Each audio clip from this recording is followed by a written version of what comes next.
So I just got done watching a show called The Fall, and it's not that new of a show. I believe it came out about a decade or so ago. So if you go on all these streaming services, you've probably seen it about a dozen times on the homepage. It's on Prime, it's on Tubi. But I wanted to make this video and talk about it because it's a very simple show that I feel like is done incredibly well and it's very captivating. It is a serial killer show.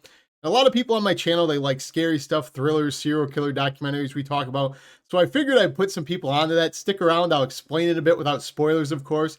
Give you my reasons why I think this show is so good. If you're into serial killer dramas, very dark shows, this is one you should probably check out. And what this show's about for the most part, it follows two main characters. The first one being a woman who works for the police force. Her name's Stella Gibson and she's played by Gillian Anderson. You'll recognize her as Scully from the X-Files. She's kind of a profiler. She hunts serial killers. She's very good at it because of her past. She has more to her character than that, obviously, but that's really how she plays into this all. She's hunting this guy named Paul Spector, known as the Belfast Strangler. This takes place in Ireland, played by Jamie Dornan. And it's just a very cool cat and mouse game where you're kind of bouncing back and forth between the two of both good and bad. You're watching her and him. So you get a good insight to both of these characters, how they go about every single day, which is a very unique stance, I feel like, for a serial killer show. I'm not going to go as far as to say he's an anti-hero, but it kind of has a Dexter vibe where you spend a lot of time humanizing the serial killer. So for that, I think the show is incredibly unique. Now, the main thing I respected about this show is it is unapologetically dark and real. This is one of those shows that is not brain rot television. You can't be on your phone. You have to engage and respect the material to this. It is a very slow burn. It is very meticulous in how it sets up its plot points. But if you can stick around for the story they're building between these two, I definitely think there's a very good payoff. One that a lot of people I feel like don't know exists anymore. I haven't seen a show this dark since I saw The Killing, if anyone's familiar with that. But this show takes a while to get going. It really does build up. But once the plot points start flowing, it is unapologetically dark. As I said, it's a hard watch at sometimes, but it is definitely worth watching if you want a show that respects your intelligence. And going off of that last point, this is definitely not a show that's going to be for everyone, but if it is for you, it will probably do wonders for you when it comes to being dark and gritty and realistic. It really only works as a show because those two leads, played by those great actors and actresses, have such range in the characters they're displaying. I mean, it is a murder investigation. You're trying to capture this guy, you're following the case, but more than that, it really is just a great character study into the mind of a serial killer, what it takes to be a profiler. Because you have these two characters that are both hunters in their own regard. He hunts his victims, she hunts after him. So you're watching these two characters that ended up at different paths in life, but they also have all of the same character traits that would kind of lead each other to go down the paths they did. So you're watching them contrast, seeing how they are both very alike, but also ended up very differently. And the way they do it, I mean, I'm not going to kind of sugarcoat it. I just think it was pretty much genius the way this show gets written. And all of the acting in this show is incredible because it's a very serious drama where they ask characters to display a lot of emotion and have range.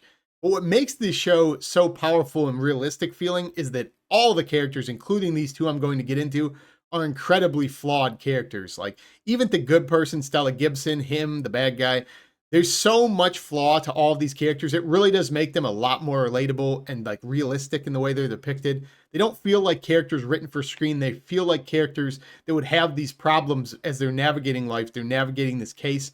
Again, it's just something I think is incredibly powerful. It's hard to get me to buy into characters like that. I thought all of these characters, for as flawed as they are, all had their strengths and weaknesses, something that definitely sticks out. After watching it and comparing it to so many other shows of its type, like The Killing, Dexter, other shows about crime investigations, serial killers, it is by far the best show I think I've ever seen when it comes to humanizing a character that is a serial killer. The way the story's told and the details they give you into getting to know this guy, because as I said, you spend about half of the show equal down the middle. Half with her, half with him. So it's very weird to spend direct screen time with a guy that you know is going to be committing crimes. A lot of shows don't really have the gall to do that. They can't make it work. This show really goes for that. And you get to see this guy a lot of time where you're not, I don't want to say that you don't hate him. You know he's a bad guy. You don't root for him. He's not an anti-hero, but you don't absolutely despise this guy at all times, even though you know he's a terrible person from things he's doing, because he's humanized in such a way through this show where you spend so much time and build so much rapport with this guy.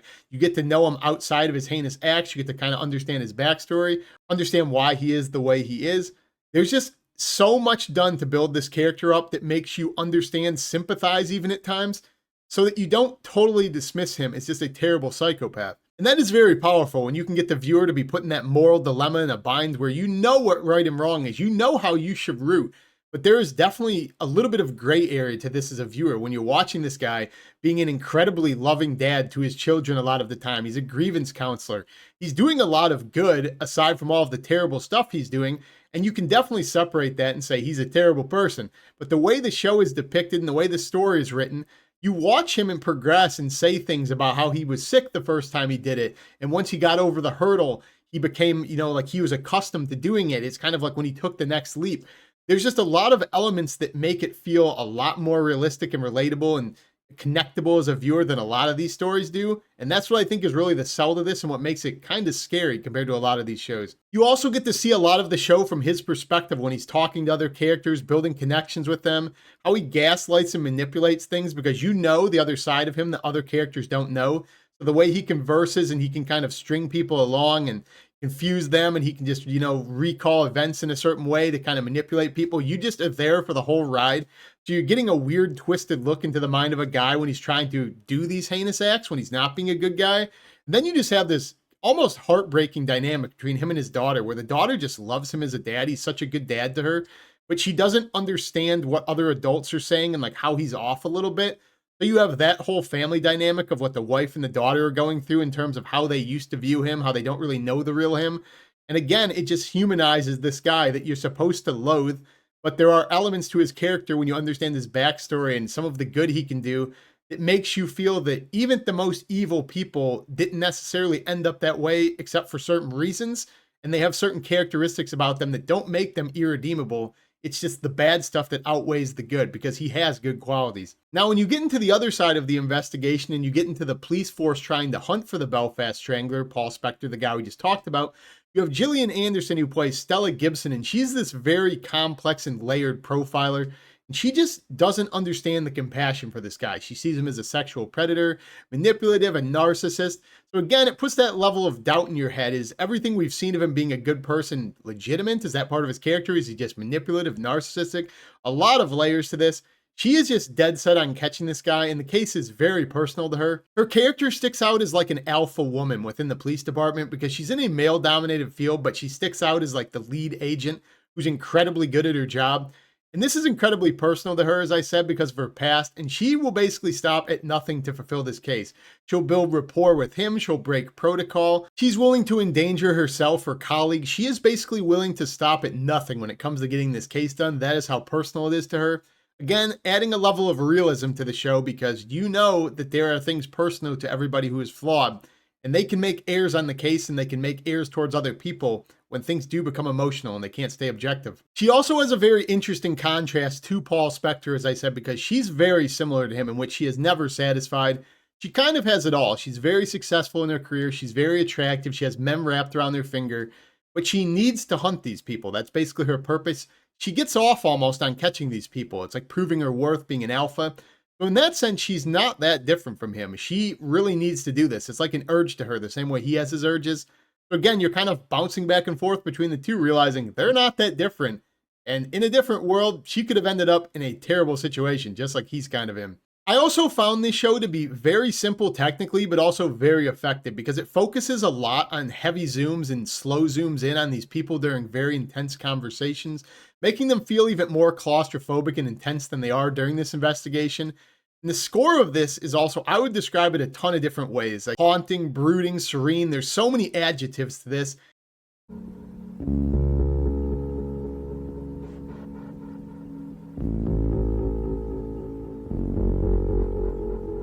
It is definitely one of my favorite consistent themes that they keep going back to for songs and scores I've seen in a TV show ever. I loved it. So if you've seen it, you know what I'm talking about. There's a specific theme, especially related to Paul's character. Whenever they do it, I just thought it was so chilling the way it was done. I loved the score to this show. And getting back to what I said earlier, this show does what all of the other great shows do, and it puts the viewer in a moral bind when you're watching. You're kind of not sure what to feel because you spend so much time building a connection to these deeply flawed characters. You're almost taught to think about them a certain way because of what they show you and what they choose not to at times. It just does what all of the other great shows do. What Walter White was in Breaking Bad, when you're kind of rooting for him, you know, he's a scumbag. Dexter Morgan and Dexter. It does what all of those shows do. The Fall is no different. They develop characters great in this. And I really did find that to be the real intent behind the show, even more so than the murder investigation, is to just humanize these characters, put you in that bind, get you to do a little bit of deep thinking and soul searching about what you do in this situation, how you view these characters. I really think that's when the show's at its most powerful. And when you do get to the final season of this and you're following Paul's character and where it ends up going, I thought it was gripping because it makes you question the validity of everything that's been going on in this show as the viewer. There's some suspenseful moments, there's some sympathetic moments, some terrifying moments. Really makes you wonder what you'd do if you were in that situation for basically every different character involved and all of their perspectives. And all of it leads up to the ending in the very final episode, which I thought was damn near perfection, honestly, and one of the most captivating closures to a show I can remember. So you're not let down in the way it ends. I thought the ending of this was basically perfect. I couldn't have written a better ending for where I thought these characters needed to go. But overall, guys, I thought this was a very dark, very serious, very morbid show that does respect your time if you can get into it. But I would say it is kind of a hard binge because it's such a serious show to watch. It's kind of hard to just rattle it off consecutively. You kind of have to break it up. But if you're willing to stick with it, you're willing to methodically go on this journey of getting to know these characters, follow this case, I think it is a great watch. I highly recommend it. If you guys have not seen it yet, go check it out. It's called The Fall. It's on Amazon Prime. It's on Tubi. If any of you guys have seen this already, comment down below. Let me know if you loved it as much as me, if you think it's one of the best serial killer case studies out there. As always, if you haven't subscribed, I do it all on this channel. I do new releases, series reviews like this, tier lists, scary stuff, all of it. Join me down below. On the way to 500 subs. Love to have you. That's all I got in this video. I will see you in the next video. Peace.